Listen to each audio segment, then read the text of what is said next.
amazing year so far. Monster trucks, Resident Evil, and I'm still wearing this, which means my old microphone is finally broken. But let's see if rings can break the curse.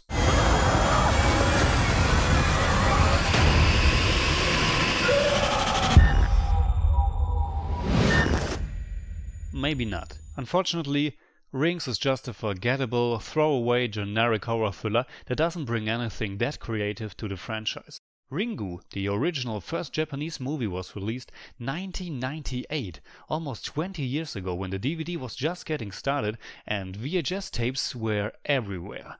Instead of focusing on gore, that movie's strength lay in creating a tense and eerie atmosphere. The story idea was something new and the mystery was fascinating. 4 years later, in 2002, the American remake by Gore Verbinski spread in some more shocks for pure shock value, but it was still a very well made, very creepy horror movie. The sequel, not so much anymore, even though I kind of enjoyed it still when it was being released. But I was very young and I haven't watched it since. There's a whole bunch of other movies, a Korean remake, sequels and prequels in Japan, and even a Sadako vs. Kayako film in which the vengeful spirits of The Ring and The Grudge face off. And now, all those years later, the English-speaking audience is getting another take on the cursed tape as well. The tape that will kill the person who watches it after 7 days, until he or she makes a copy of it and shows it to another person in order to spread the word of the poor girl Samara's fate. And since the story takes place in this day and age, you might wonder, what can they do? Because think about it, all that it takes now is to press the right mouse button and click copy. Or just Ctrl+C. And you can simply put it on YouTube as well.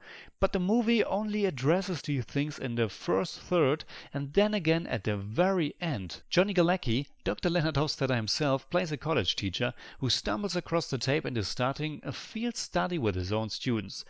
Of course on a secret floor with dim lights and constant rain outside the windows. But our real protagonist is the young girl Julia, who gets worried about her boyfriend who just went to the college after he isn't answering the Skype calls anymore. After some exposition, which is pretty pointless, she and her boyfriend do kind of the same thing the first movie was doing.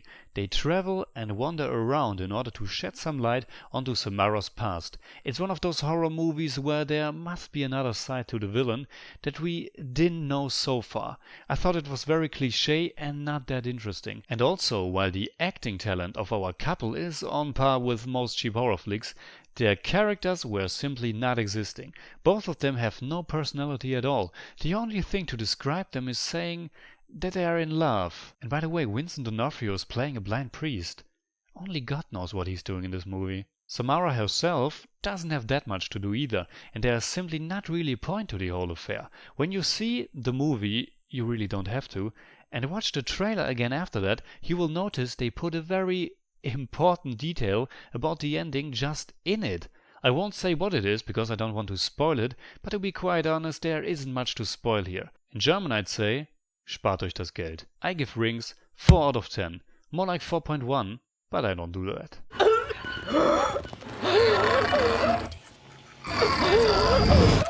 Alright, that's it like always. Comment below, let me know what you think about Rings. And today's question, what's your favorite horror movie franchise? Not just horror movie, but horror movie franchise. Mine is The Evil Dead, because there are 3 movies and all of them are great. All of them are different and I love all 3. You can hit me up on Twitter, Facebook and Instagram simply at The Jimmy Cage. And if you enjoyed this video, please give me a thumbs up, share, subscribe, whatever you like. You are not my